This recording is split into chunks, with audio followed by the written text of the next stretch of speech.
የሩበን አሞሪሙ ማንቸስተር ዩናይትድ በቀጣይ ላሉበት የፕሪሚየር ሊግ ጨዋታዎች ጥሩ የሚባሉ ታዳጊ ተጫዋቾችን በተቀያሪ ቤንች ላይ እንዳሉ ይታያል። ስለዚህ ከነዚህ ተቀያሪ ተጫዋቾች ውስጥ ቢያንስ 2 እና 3 ተጫዋቾችን የመሰለፍ እድል የመስጠት ሀሳብ አለው። ለምሳሌ ሃሪ አማስን፣ አይዳን ሄቨንን፣ ቺዶቢ ማርቲን እስካሁን ድረስ የመሰለፍ እድል ተሰጥቷቸዋል። ነገር ግን ቢያንስ ለሴኩ ኮኔ፣ ለታይለር ፍሌቸር እና ለጃክ ፍሌቸር የመሰለፍ እድል በሚቀጥሉት ጨዋታዎች ይሰጣል ተብሎ ይታሰባል። ስለዚህ የማንቸስተር ዩናይትድ የአካዳሚ ውጤት የሆኑት ሴኩ ኮኔ፣ ታይለር ፍሌቸር ሁለቱ የፍሌቸር ልጆች በጣም አስገራሚ ድንቅ ብቃትን እያሳዩ ይገኛሉ። ሁለቱም እንግዲህ ድልን ይጠብቃሉ። እውነትስ የሩበን አሞሪም ማንቸስተር ዩናይትድ ለእነዚህ ተጫዋቾች እድል ይሰጣል ወይ የሚጠበቅ ነው የሚሆነው። ነገር ግን ሩበን አሞሪም በታዳጊዎቹ ትሬኒንግ ላይ በታዳጊዎቹ ከዋናው ቡድን ጋር እንዲሰለጥኑ ማለት ነው። ከዛ ውጭ ደግሞ ታዳጊ ተጫዋቾቹን በተለይ በእንግሊዝ ፕሪሚየር ሊግ እድል እንዲሰጣቸው ይፈለጋል። ምክንያቱም የማንቸስተር ዩናይትድ ቋሚ 11ዎቹ በተለይ በዩሮፓ ሊግ ላይ አተኩረው እንዲሰሩ ይፈለጋል። ምክንያቱም ዩናይትድ ዩሮፓ ሊግ የሚያሸንፍ ከሆነ በቀጥታ ወደ ቻምፒዮንስ ሊግ ተሳትፎ ያገኛል። ሌሎችም በፕሪሚየር ሊግ ላሉት ጨዋታዎች ግን ለእነዚህ ታዳጊዎችን እድል በመስጠት በተለይ በክረምቱ የዝውውር መስኮት ሌሎች ተጫዋቾችን ከማስፈረማቸው በፊት ለእነዚህ ተጫዋቾች ጥሩ ፐርፎርማንሳቸውን ማየት ይፈልጋሉ። ሌሎቹ የሚሆኑት እና ማሃቶታ አንዱ በጣም ጥሩ የሚባል ጆቫኒ ኮንዳን የሚተካላቸው የሚመስል ሌላ ታዳጊ አለ። ጀደን ከማሳም ጥሩ የሆነ የቀይ መስመር ተመላላሽ ተጫዋቾች አላቸው። ስለነዚህ ታዳጊ ተጫዋቾች እናወራለን። ውዳማቻችን ከእናንተ ከነዚህ ታዳጊ ተጫዋቾች የትኛው የተሻለ ነው ብላችሁ ታስባላችሁ? ኮሜንት መስጫ ቦክስ ላይ አስቀምጡን። ይህ ያያ ስፖርት ነው። ላይክ፣ ሼር፣ ኮሜንት ሰብስክራይብ ማድረጋችሁን አትርሱ። ውዳማቻችን እንግዲህ የምንጀምረው በሴኩ ኮኔ ነው። ሴኩ ኮኔ በክረምቱ ወደ ማንቸስተር ዩናይትድ የፈረመ ከማሊ የመጣ ጥሩ ተጫዋች ነው። ይህ ተጫዋች እንግዲህ በጥሩ ክህሎቶች የሚታወቅ ነው። ነገር ግን ሲመጣ የ6 ቁጥር ተጫዋች ይመስል ነበር። ሪጂስታው ነው የሚያገለግል። ነገር ግን አሁን ከዛ ይልቅ ወደ 8 ቁጥር ሚና ላይ እያዳበረ እንዳለ ይታያል። የአማካኝ ተጫዋች ነው። ፕረስ ሬዚስታንስ ነው። በጣም የሚደነቀው ከኋላ ኳስ ሲመሰረት ጥሩ ነው። ከዛ ደግሞ ይሄ በአማካኝ ተጫዋቾች ላይ የምታዩት በሀፍተር ወይም በግማሽ ሰውነቱ የሸፈኑ ኳስ የመውሰድ አቅሙ በጣም የተለየ ተጫዋች ነው። ከኳስ ጋር ጥሩ ግንኙነት አለው። ወይም ኳሱን ይዞ በሚገባ መቆጣጠር፣ በሚገባ ማጥቃቱን ማስጀመር የሚችል ነው። በጣም ጥሩ ተጫዋች ነው። ምንም ጥያቄ የለውም። በአውሮፓ መድረክ ላይ ከሚጠበቁ የአማካኝ ተጫዋቾች ውስጥ አንዱ የሚሆን ነው። ኳስ ሲይዝ በቀላሉ ነው። ፕረስ ብታደርገው ፕረስ የማይደረግ አማካኝ ነው። ከተለያዩ አቅጣጫዎችን የመቀየር አቅም ያለው ነው። ቀልጠፍናው ጥሩ የሚባል ማንቸስተር ዩናይትድ በቅርቡ እድል ይሰጧቸዋል ተብሎ ከሚጠበቁት አንዱ ነው የሚሆነው። ትክክለኛ 8 ቁጥር ሚናን የሚሸፍን ሊሆን ይችላል። እንግዲህ ሜቢ በአካላዊ ብቃት በኩል በእንግሊዝ ፕሪሚየር ሊግ ዱዋሎችን ማሸነፍ ላይ ሊያስቸግር ይችላል። ነገር ግን ልጁ ከማሊ የመጣውና አፍሪካዊ ስለሆነ የመፋለም አቅሙ ከፍተኛ እንደሚሆን የሚጠበቅ ነው የሚሆነው። ከፍተኛ የሆነ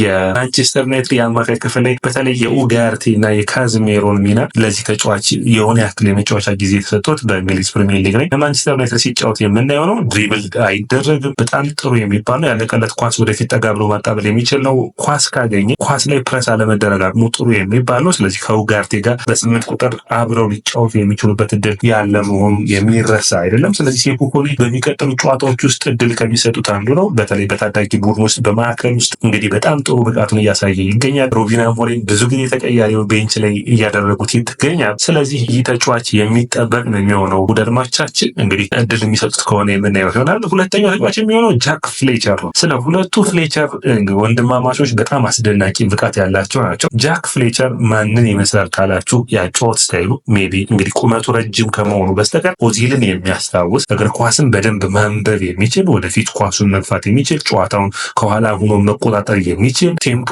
የጨዋታ ጌሙን የሚቆጣጠር የሚሮጥ የማይመስላችሁ ኦዚል በጣም ፈጣን ሯጭ እንዳልነበረ ታውቃላችሁ። ነገር ግን ኳሶችን ወደፊት መውሰድ በደንብ ማስጣል ላይ ከዛ የበለጠ ደግሞ ቴክኒካሊ በጣም ጎበዝ ተጫዋች ነው። ስለዚህ ማንቸስተር ዩናይትድ ብሩኖ ፈርናንዴዝን ሊያሳርፍ ከፈለገ በዚህ ተጫዋች ሊያሳርፈው ይፈልጋል ብዬ አስባለሁ። በጨዋታዎች ውስጥ ቴምፖን መቆጣጠር፣ ኳሱን ይዞ ወደፊት መሄድ፣ በመስመሮች መካከል መሮጥ። ከዛ ውጭ ደግሞ ማንቸስተር ዩናይትድ በቡድን ውስጥ የሌለው የግራ አማካኝ ነው። ስለዚህ የግራ አማካኝ ሆኖ ማገልገል የሚችል ነው። ለማንቸስተር ዩናይትድ የግራ መስመር ላይ በተለይ ማገዝ የሚችል ተጫዋች ሆኖ ይታያል። ጥሩ ፐርፎርማንስ ያለው ነው። በ10 ቁጥር ሚና በሁለቱም መስመሮች መሰለፍ የሚችል ነው። ጃክ ፍሌቸር በጣም ጥሩ ፐርፎርማንስ ያለው ተጫዋች ነው። ታይለር ፍሌቸርም በኔጌታ የተሻሉ ተጫዋች ጃክ ፍሌቸር ነው። ነገር ግን እግር ኳስ በታዳጊ ቡድን ያያችሁትን ብቃት በዋናው ቡድን ላታዩ ትችላላችሁ። ሁሉም ተጫዋቾች ደግሞ ይሳካላቸዋል ማለት እንዳልሆነ ልትገነዘቡ ይገባል አድማቻችን። ነገር ግን ጥሩ ብቃት ያለው ነው ጃክ ፍሌቸር። በጣም ፐርፎርማንሱ የተለየ ነው። በአርሰናል በገጠሙበት ጨዋታ ላይ ኤምሬትስ ላይ ያስቆጠረው ጎል አድማቻችን በጣም አስገራሚ ጎል ነው። ሹት አድርጎ ያስቆጠረው ቴምፖ መቆጣጠር የሚችል ነው።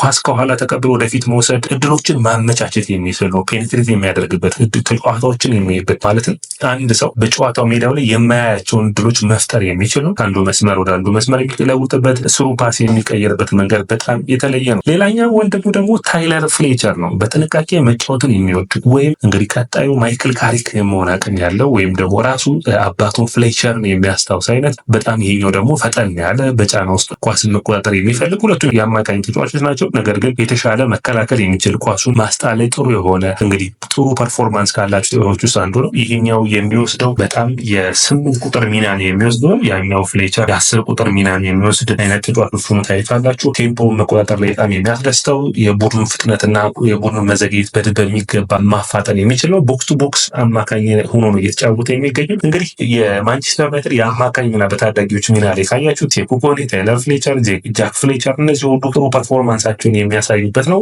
ፓወር ያለው ተጫዋች ነው። የሚሆነው ተጫዋች የተሻለ ብቃቱን ያሳይ የመቻል አቅም አለው። ነገር ግን የማንቸስተር ዩናይትድ በክረምቱ የዝውውር መስኮት ከማስፈረማቸው በፊት ማየት የሚጠበቅባቸው ሁለት ተጫዋቾች ብቻ እንዳልሆኑ ታውቃላችሁ። የቀይ መስመር ተመላላሽ ያስፈልገዋል። የግራ መስመር ላይ እንግዲህ ፓትሪክ ዶርጉ አለ፣ ዲያጎ ሊዮን ይመጣል። ሁለቱ መስመሩ ሊሸፍኑ ይችላሉ። ነገር ግን የዲያጎ ዳያሚትን የሚያግዝ ተጫዋች ይፈልጋሉ። አንዱ እንግዲህ ማሃቶታ ነው የሚሆነው። ማሃቶታ እንዲሁም ደግሞ ጀደን ከናሳ ሁለቱ ተጫዋቾች በቀኝ መስመር ላይ እንደ ፉል ባክ ተመላላሽነት እንዲሁም ደግሞ እንደ ራይት ዊንግ ባክ ከዛ ውጭ ማጥቃቱን የሚያገለግሉ ነው። ማሃቶታ በጣም አስገራሚ ተጫዋች ነው። ዳልማዎቻችን ድሪብል የሚያደርግበት መንገድና ኳሱን የሚያልፍበት መንገድ አንድ ለአንድ ግንኙነት በጣም አስደማሚ ነው። በግራ እግሩ ነው የሚጫወተው። አንድ ለአንድ ተጫዋቾችን ማለፍ ይችላል። ጆቫኒ ኩንዳን የሚያስታውስ አይነት ነው። ፊዚካሊ ጥሩ ብቃት ያለው ጥሩ ጠንካራ አይነት ፐርፎርማንስ ያለው ተጫዋች ነው። ፍጥነት አለው። ስለዚህ ዊንግ ባክ ሆኖ የሚያገለግለው አማድ ዲያሎን በሚገባ ማገዝ የሚችለው ሌላኛው እንግዲህ ጀደን ካማሳ ነው። ጀደን ካማሳ እንግዲህ ቀኝ መስመር ላይ ይዞ መጫወት የሚችል ነው።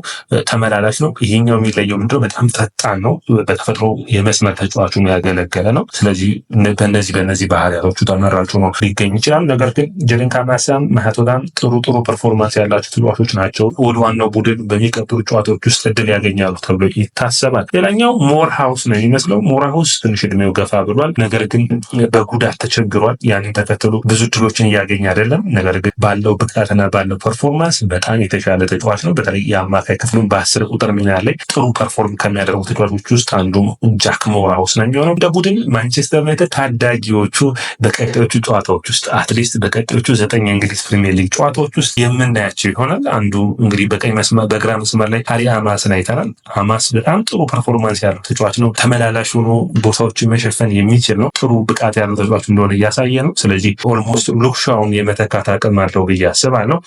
ማንቸስተር ዩናይትድ ጥሩ ዝውውሮችን ማድረግ ይችላል። ነገር ግን እነዚህን ታዳጊዎች ቀድሞ ቢፈትሻቸው አስፈላጊ ነው። የማጥቃት ክፍሉን ቺዶቢ ማርቲን፣ አይደን ሄቨን በመከላከሉ መስመር ባለፉት ሳምንታቶች ውስጥ አስደምመውናል። የማንቸስተር ዩናይትድ የራሱ አካዳሚ ውጤቶች ደግሞ በሚቀጥሉት ጨዋታዎች የሚያስደምሙን ይሆናል። ውድ አድማጮቻችን ይህ የኢዜአ ስፖርት ነው። ላይክ፣ ሼር፣ ኮሜንት ሰብስክራይብ ማድረጋችሁን አትርሱ። የእናንተ ላይክ፣ ሼር፣ ኮሜንት ሰብስክራይብ ብዙዎቹ ጋር እንድንደርስ ያግዘናል። ከዛ ውጭ ደግሞ የእናንተ ልይታ የምታስቀምጡት እኔ ደስ ይለኛል። ማሃቶታ፣ ጀደን ካማሳ፣ ጃክ ፍሌቸር እና ታይለር ፍሌቸር፣ ቴኩ ኮኔ እንዲሁም ደግሞ ሞር ሃውስ እነዚህ የማንቸስተር ዩናይትድ ቀጣይ የማጥቃት ኃይል ምንጮች ናቸው። ምን ታስባላችሁ? በተለይ ሁለቱ ወንድማማቾች ጃክ ፍሌቸር እና ታይለር ፍሌቸር አባታቸው ፍሌቸር የቡድኑ አሰልጣኝ ሆኖ የምታዩት ነው። ሩበን አሞሪም ከኤሪክ ቴን ሃግ ስር ቡድኑን ሲቀበሉ ካላሰናበቷቸው የአሰልጣኞች ውስጥ አንዱ ፍሌቸር ነው። በሰር አሌክስ ፈርጉሰን ማንቸስተር ዩናይትድ ውስጥ ፍሌቸር የተለየ ሚና እንደነበሩ የሚታወቅም። ስለዚህ የዚህ ቡድን አካሉ ነው እየሰራ ይገኛል። ስለዚህ ሁለቱ ታዳጊዎች በዚህ ቡድን ውስጥ የምናይበት ጊዜ ብዙ ሩቅ አይመስለኝም። በኔ እይታ ታይለር ፍሌቸር በጣም አስደማሚ ነው። ታይለር ፍሌቸር እና ቴኩ ኮኔ የዋናው ቡድን ውስጥ እድል የሚያገኙ ይመስለኛል። ይህ የኢዜአ ስፖርት ነው። ላይክ፣ ሼር፣ ኮሜንት ሰብስክራይብ ማድረጋችሁን አትርሱ።